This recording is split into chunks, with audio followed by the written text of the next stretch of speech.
Hey guys, welcome back. So in this video, I thought we'll talk about some skin detailing. This is my current character at the moment, and right now what I'm doing is working on the tertiary shapes and specifically skin. With this character, what I really wanted was this really tight but also loose skin sort of feel. So like what we have here on the chest, as well as these parts here as well, where you kind of have this loose skin sort of look, but it's tight at the same time, right? So I wanted to talk about how we can get this sort of look, as well as just your general sort of skin detailing, right? So like this sort of stuff here on the face as well. Sort of see some of that, as well as around here. I've been working on the skin. So skin is a tricky one because it's hard to sort of sculpt that manually. And I'll start off by saying that when you're working with high quality assets, so if you're working with super ultra realistic assets, or if you see people working on ultra realistic skins and things like that, very rarely you'll find that those skins are manually created. Quite often you'll see that they're scans, and these scans have been created from people or animals, and then that's been converted into a height map or some sort of displacement map or something like that, that you'll project back onto this onto your model, which is a very valid way of working. But I think one of the biggest misconceptions is that people are manually doing this, right? That's not to say that it can't be done, but if you're doing some really realistic stuff, one-to-one sort of look, then yeah, it's most likely using a scanned map. So, for example, the standard when it comes to this sort of stuff is from Texturing XYZ. So you can see all this stuff that you can just buy. So what's special about this product is that these are these are scanned people, right? And you probably notice, some of these faces look kind of familiar because they're featured. I mean, these sort of skins are used all the time in movies and things like that, and for metahumans. So let's take, for example, let's just pick one. So let's see if there's well, let's just pick one. I'm just going to pick any random face. Let's say this guy here. I like a lot of the detail on this guy's face. You'll see that this is from a real person. There's ethnicity, Ukrainian, age 70, different sizes and things like that. Geotypes, so eyes opened, irises, eyelashes, and so on. Right. If you scroll through here, you can see this. Right, so these are the normals and the displacement details, and this is captured from a person. So that's the albedo, so that's the color. Right. So quite often you get something like this. They're quite pricey, so that's just for one. But they're very useful because you can use them on multiple different characters. And it's really, a lot of people don't use this just for sculpting. Quite often you'll put that into a texturing software like Mari, and project these details back on. So you even have like animals. So these are from real animals, and I've scanned all that detail in. Right, you even got things like wrinkles and other objects like wood and so on. So these are real objects, right? So that's probably on the upper class, the high end sort of stuff. These things are very high quality, so you'll use this in films and things like that. But you can see, like, just for a finger, that's $10 for an arm and a finger. but you can see how detailed these things are. And you can project this straight onto a model in ZBrush or inside Mari, like I said. The next alternative is buying something that's not as expensive, but still pretty high quality. So this one's a really popular one. I have this pack and it's pretty good. I use it a lot in a lot of my creature designs. Pretty much all the time I'll use this. And for sculpting and for texturing as well. So these are really fantastic. Fairly well priced. That's in US, I think.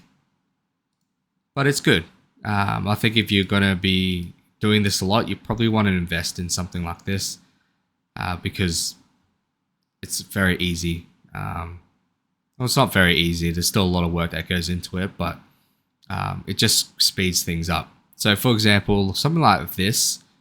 So how people create these things manually, let's say, for example, this sort of crocodile skin type thing, is that they'll get an image of the crocodile skin and paint that onto the object, right? So they'll poly paint that on, and then slowly with like your clay build-ups, just come around and sculpt those things in.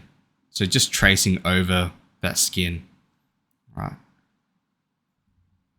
So someone has already done that for us in this pack, and you can just buy that if you want. So that's pretty expensive, but if you want something a little bit cheaper, I just quickly search on ArtStation. This one, I haven't used this one before, so I don't know how good it is, but it's fairly cheap. It's on sale at the moment. Yeah, like 50 cents off, and that might be good to use. But we can take a look at the shop just to see if there's anything in here that's worth getting. I think there is a big sale. Right, when you get images like alphas and things like that, like for example, like look at this one, 8,000 alphas. Like this can be used in sculpting, it can be used in texturing for so many different purposes, right? I don't know how good the quality is on this, but there's a lot. And it seems to be, it seems to have organic sort of human skins and reptile skins and things like that. But take a look at these. I think it's worth investing for sure if you're keen on this sort of stuff. So here's a skin alpha for humans, it seems. So that's fairly expensive, but I guess you get what you pay for. So this one looks pretty high quality, and this looks like a like it's made for sculpting, which looks great. So that will pretty much detail a whole human, right? The next other one that's it's not great, but it works, and it works well enough, is by XMD. So they have a free section. And if you scroll down, there should be a set of skins somewhere. So here's some skins. You saw that before. I think they've got other skin packs as well. So they got some like paid ones, but then there's some free ones. So there's fingerprints and so on. Let's see.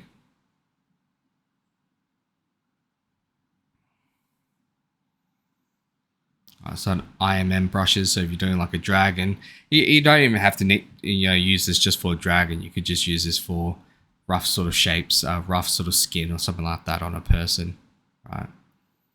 Or some sort of creature. Great. So you saw this, skins and wrinkles. This would work really well for like a nice skin base. You can still see that there. You can just download that for free if you wanted to. So back to this guy. Like I said, I use the flip normals ones for this to detail most of the face. But when it comes to doing skin, it's important to not just rely on your alphas. So it does seem very easy just to grab an alpha and bam, you're done. The key to creating realistic skin is blending these different alphas in together and sculpting over the top of them, right? So alphas works just like projecting that detail on, right? If you don't blend it in, and this goes for pretty much everything, every single alpha that you'll buy, you'll end up with just something that just doesn't look right. So make sure you blend it in, whatever you choose to buy, whether it's a brush that uses an alpha or just a set of alpha images that you choose to project. Make sure you blend that back in. Unless you get it, you're getting a whole set, like the ones from I got rid of it now, but the ones from X, Y, and Z, that's a whole person set. You could just use that. But another thing as well, it's not just relying on alphas, by the way. So alphas are great, but they're kind of the last sort of touch to make something look and feel right. So with this character here, the sort of tightness of the skin uses many different sort of techniques. So the main ones is your standard brush. That's used a lot in getting this sort of look and these sort of larger sort of wrinkles. So I want to say something as well. The alphas are used for very small details, right? So this sort of stuff here, these sort of little bumps and things, like you see sort of here. The larger shapes are all hand sculpted in. So that's using the standard brush. So let's go to an area where there's sort of less. Maybe over here I can do a little bit more, right? So the standard brush is really good for creating these sort of folds. I like to start off with a dam standard. So just check the strength of that, just to get your cut in, right? You got to be careful with your dam standard. Sometimes it's a bit sort of feels a bit bumpy, like there's just too many dots and when not enough dots. And when you change this to freehand, it's still dotty, right?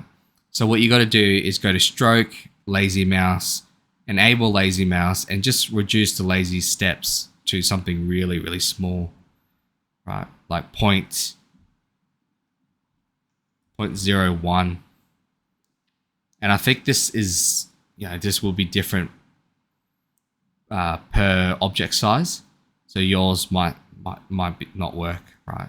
You might have to go smaller, or something a little bit larger works. And when I'm doing this, I try not to use a strong intensity. Something nice and soft like this will work just fine, right? And a large brush as well, just to get the initial skin roll, right? So if I wanted to add another roll here, just to add another element of detail, I'll come into here and just loosely push some of that in, right? And then also blend that back into any other details that I'm working with, right? Just like that. Again, I'm using a very low intensity and I'm pressing really lightly on the tablet as well. I'm conscious about where this line ends and if it needs to be blended back into something else, like this other feature here, right? And when I'm doing this, I don't want like just such a straight line. I'm okay with going off that line a bit. So this line is a bit too straight for me. So I might just purposely flare that out a little bit. So it's not so straight like that. And so to get that sort of roll type look, I'll use the not the dam standard, just your standard brush. And again, a fairly low intensity works really nicely because you kind of want to go over this multiple times. And right now I have lazy mouse turned on. It's not necessary, right? Quite often I'll probably not have it on. So I might just turn it off now. You can see that I'm pressing and going over the top of this this area multiple times, right? And I'm kind of angling my screen in a way where I want that roll to sort of go. So I want it to go downwards as if gravity is sort of falling on it, and do something like that. All right, and quite often I'll go back over it, not over it, but like just sort of enhance those details that I made. And when you go over the wrinkle with your standard brush, you sort of you ruin some of the wrinkling that you did earlier with the dam standard. So I'll go over this again, break up that large sort of tubular sort of effect with the dam standard, flare that out, you know. Don't mind having smaller wrinkles on top like that, just to break up that look, right? Great, and if I need to, which in this case I think I do, just with a smaller standard brush, is get that tip there. So it's just looks like there's a bunch of fat sort of coming together a little bit, right? You can use a smaller dam standard to sort of cut in there. I think, you know, one thing I really like doing here is following just the natural sort of flow of geometry. Like when the shape starts to look a certain way, sometimes I just follow it, right, and see where that sort of leads. And quite often it leads to a nice sort of look, right? So for example, this sort of area kicks out a bit here. I might just follow that and just it leads into this section which I'll just follow through like that, right? You can also use the inverted dam standard. That's quite a handy feature as well to get sharper sort of edges. So I use that a lot over here where I wanted to create this sort of messed up skin sort of look, right? Cut right into there and then use the dam standard to a stronger dam standard to bring that out, right? And it's all about layering, like layering this effect, right? So, you know, you might cut into it like that, then go around it with the dam standard, and then I'll use the clay brush. So not the clay buildup, just the regular clay brush to sort of cut into this, right? And then I'll use the standard brush to soften that edge a little bit, right? To create that sort of look. Except I don't want that there, so I'm just going to Control Z back.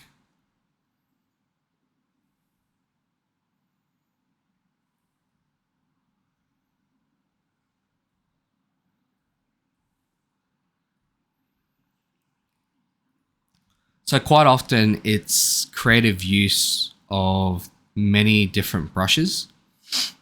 You know, buying certain brush sets like skin brushes and things like that, they're nice to get, but I don't think it's necessary to get something convincing. Right, with a bit of hard work, you can. Oh, I wouldn't say hard work, but a lot of dedication, you can get something that looks really convincing without buying anything. Only recently just started buying a few things. And before I used to just do it manually, right? Because you can do all this stuff manually. Right. Cool. And the clay brush, we haven't really used that a lot, but the clay brush is great because it sort of creates a blobby-like effect, right? And that blobby effect is really good for creating interesting sort of shapes. And I quite like the effect it gives me, especially when I'm doing this or detailing this sort of messed up sort of look. And I'm just following the geo and how that sort of works. I'll use the clay brush to create an interesting sort of pattern. And then I'll go over the top of it with like a standard brush or the clay build up or the dam standard or something like that. And at this point as well, what I like to do is use the clay buildup, but with the alpha 1, right? You can really get interesting sort of looks. And yeah, it's a lot of patience is needed because even though you can sort of speed things up with alphas, really the alphas are just these finer sort of details, right? You can easily get them just by using the surface tools that we discussed earlier in class, except you just be a bit more sort of specific with where you're gonna want them by masking things out. Say for example, I have this, and this effect here is not actually a I don't know if you can sort of see that. I'll just render this out. This effect here is not actually a skin brush or anything like. It's just a noise brush, right? It's just to mess up the surface a little bit so it's not so smooth, right? There's nothing special about it. It's just so it goes from that to that, right? And you can easily get that sort of detail by going to the surface tab in your tools subpalette. So if I frame this up here, I'm just going to zoom that in. So working with this is a little bit tricky. You can sort of see that noise effect, and that break up there, or this noise here, is just acting like a low frequency noise. So what you do just by using this noise maker is use a really large scale like this, and of course reduce the strength down quite a bit, right? We don't need that strength to be so high, because all we want to do is just break up the surface of that smooth shape. So even that's probably too high, and I might bring that even lower. Just something like that. So quite often I'll put it at a decent strength, and then play with this curve here. Something like that, and then reduce the strength. Press OK. You can sort of see that there, right? We get that sort of effect, which is nice. So it just breaks up that surface and it creates a pretty convincing skin. And you can layer this stuff on top of each other as well. So for example, we can go to layers here and create a new layer. I'm going to bake this in. I always get confused with this. I don't know if it's currently recording or I need to press it to record. I think it's currently recording, but I'm going to bake this in. So apply it to mesh. Okay, so it's baked in. I'm going to go to my layers and just press that record button. Great. Okay, so it's recording. And then what I can do is just create a new layer, which is below it. You probably want to rename this. And then I can create another noise. But in this case, I want to create a more porous type noise, right? So come into here. I'll clear this or reset this curve. Increase the strength a bit.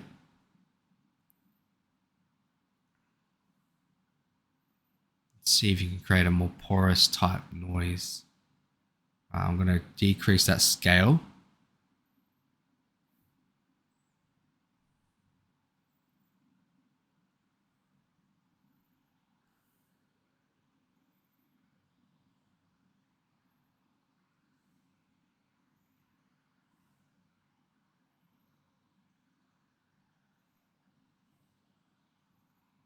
Okay. So something like that could act as pause.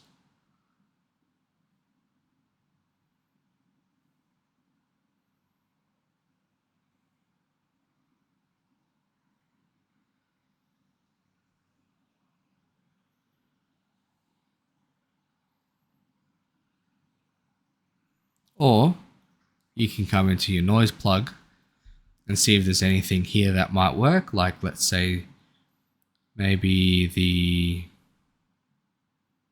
dense, see if that does anything. Maybe not dense, but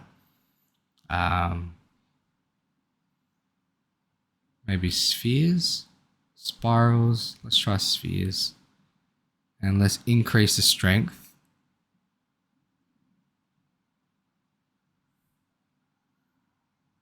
Let's decrease that. We don't want to mix. I mean, that's going to be way too obvious because it's too clean. So let's just stick with the regular noise maker. Again, I'm just going to play around with this until I can get something that I'm happy with. So something like that. And that will be a very high frequency sort of detail because it's really small. And remember, with that sort of detail, you need to make sure that you have the vertex count to support that. Right? So you just got to check if you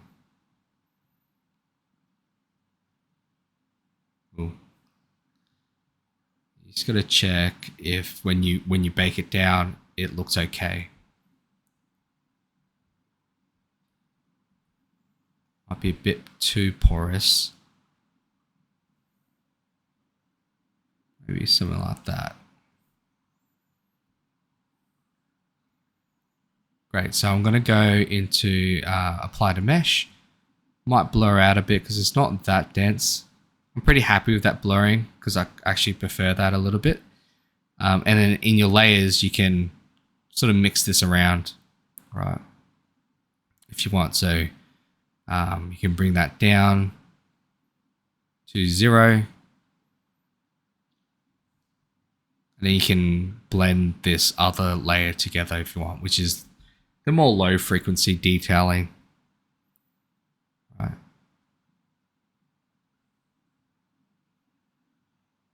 So we went from that, which is nothing, to this, where you have this sort of breakup of the skin. So it's not this super smooth surface. And then you can increase the, or you can create some more finer detail that will sit on top for like a skin. Right? And then you can manage that blending however you want. Right?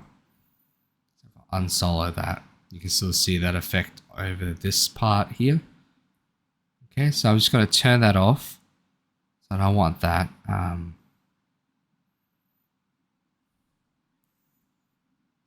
then for these sort of details here, right? So these sort of dotted details, you could easily, maybe not easily, but you can recreate fairly quickly. You can use like the noise maker again, or you can try to use like a standard brush and the color spray. And let's increase the placement. You can sort of see that bumpiness coming through, and quite often I will use that to get a particular detail. So I'm just going to increase or decrease the scale, increase that placement, and I'm going to find, let's use that body again as an example because there's that blank area. So that will work as a nice low frequency detail. Right, you can even go higher, so I'll probably wouldn't have it that bumpy. So you can see that if I increase the size of the brush and reduce the intensity, maybe increase the intensity, reduce the size of that brush, you can see how I'm just breaking that surface up. So I still do this a lot, right, where I'm just breaking the surface up and it's just creating an interesting sort of shape there. Right? It's not this sort of flat surface that we had earlier, right, where it's super smooth. And that will work as a nice sort of low frequency detailing for the skin, where it's not so noisy. It's just like a nice breakup, right? So we went from that we went from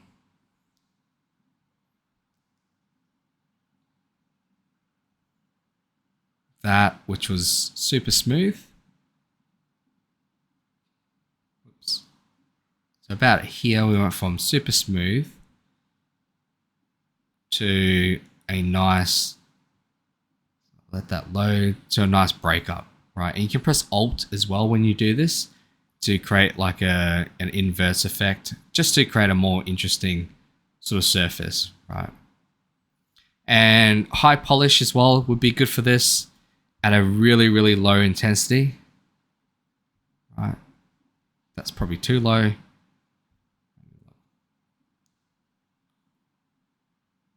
Where you can sort of polish some of those peaks down a little bit, so it creates a sort of not so bumpy effect, but also on skin as well. Like it's sort of pushed down a little bit in a way, right? So this can sort of help with that.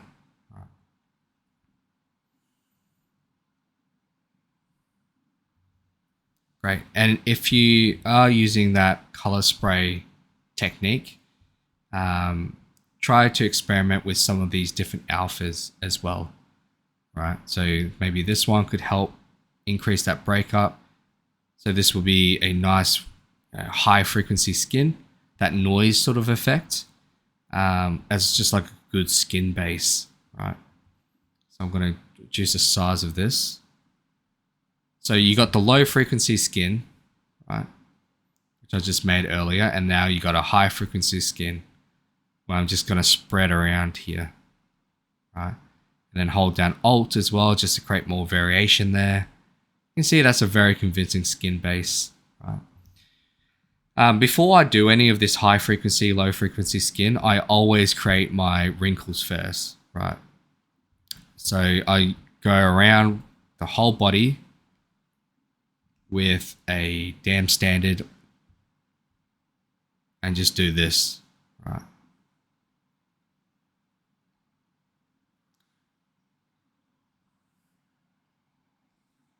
So just these sort of micro wrinkles around the body.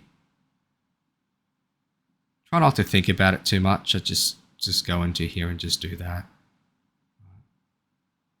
And if I need to, I will use the standard brush just to, standard brush without any alphas or anything like that.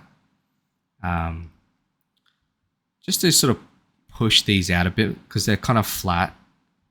So I'll use the standard brush per wrinkle, just like that.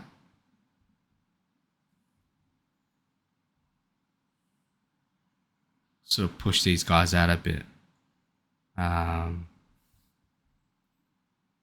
if I need to activate lazy mouse just so it's not so dotty. So remember, lazy mouse with the lazy steps turned down really, really low. We'll just create a more smoother effect like that. Okay.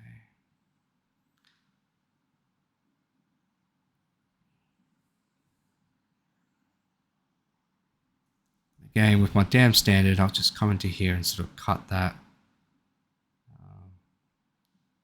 Just create these wrinkles, just like that. It's probably a bit too soft. So I might increase the intensity here. And it does take a long time, right? This sort of detailing.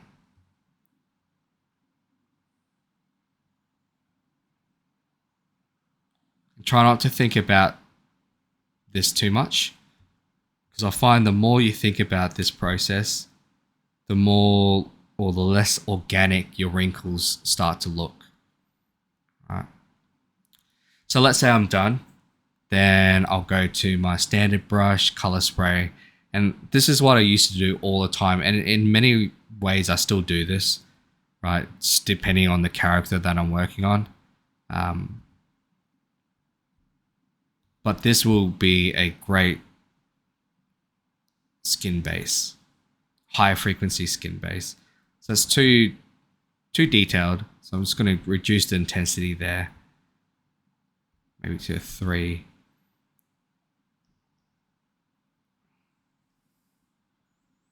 So we already had our low frequency.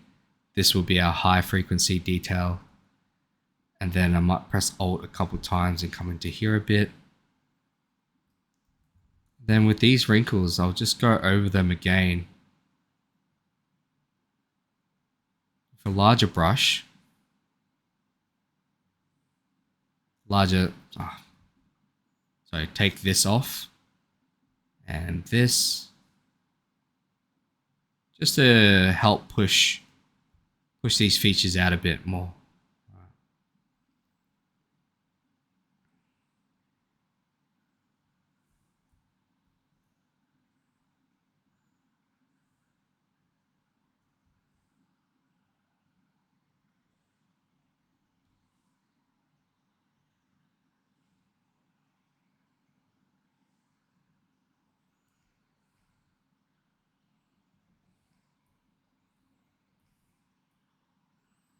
Great. And high polish. Just to sort of flatten some of these details back down. Right, you don't want it to be so intense, like it's a very, very subtle effect. Right, and it's just to sort of not have so many peaks in the skin. The skin sort of detail that we made earlier. It just sort of pushes it down a little bit, which makes a more convincing sort of look.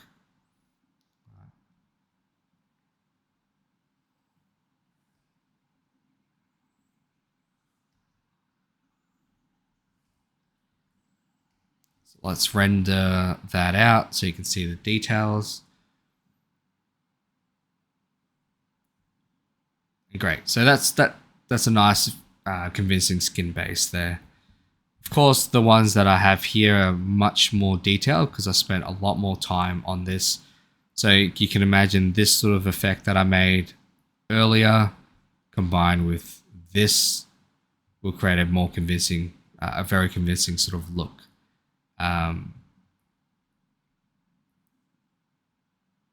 Just note when you're doing this sort of detailing, you can sort of, when you go over it multiple times, it sort of disappears, right? So you might have to go back in and redo some of this stuff that we made earlier.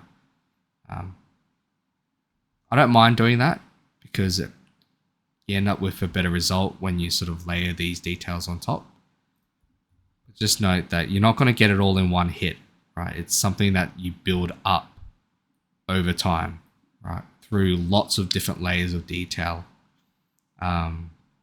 and different sort of technique and things like that. The standard brush plus color spray plus one of these alphas is a really good start. So alpha 7 is a softer one. So this can work for like, skin imperfections. So you got that high frequency detail, but then you got some of this scattered here and there. So it's not everywhere like the high frequency, but it's around to just break things up even further. So break up the detail that we made. And try some of these other ones. So they don't look like much, but when you combine it with color spray or spray, you can create a convincing effect. For example, this one here just looks like a bunch of little diamonds or whatever. But this creates a really nice skin effect, right? So you can layer this down as another element on your character. So that's probably too intense for this character. So I'm just gonna Control Z a few times and just reduce the intensity there, and just try that again. Right.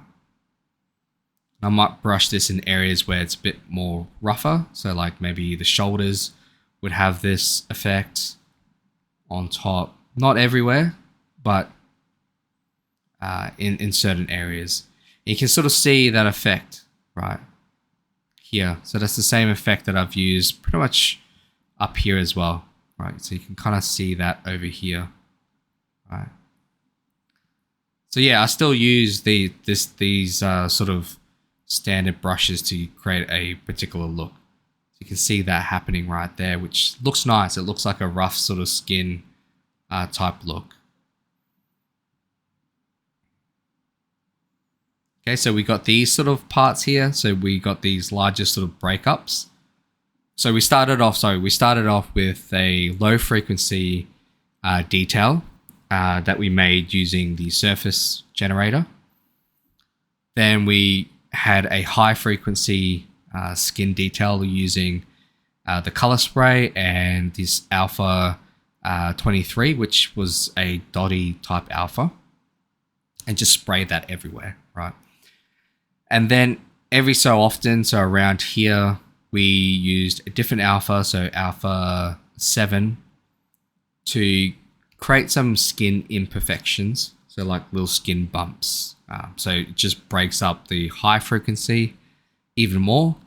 And then in some areas, using the alpha 15 to create this more rougher sort of skin look that you can see up here, which is layered on top of the low frequency and the high frequency.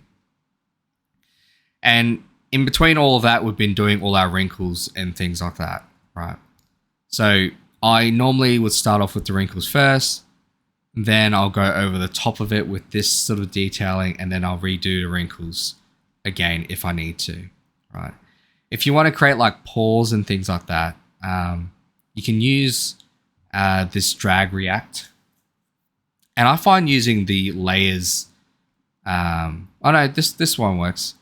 So drag react, and you could use one of these dots or these ones that we used earlier. So maybe not that one. This one might work really well. So increase the intensity there.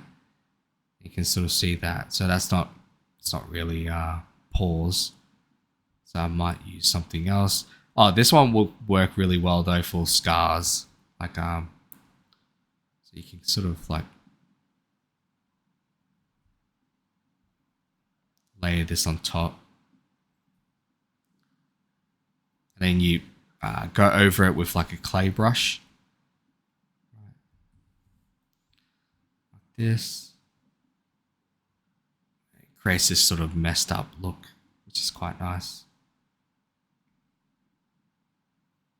So, a bit too small for scars though. So if I was going to do this again, I would use a low intensity like that. Yeah. Like that, and then go over the top of it. This is not good. Okay. So pause, right? So you can use the drag react. You can use one of these alphas that we used earlier.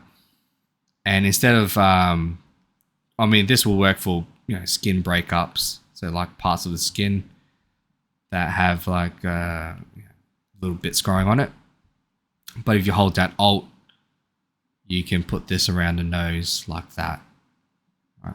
If you imagine this is the nose. Right.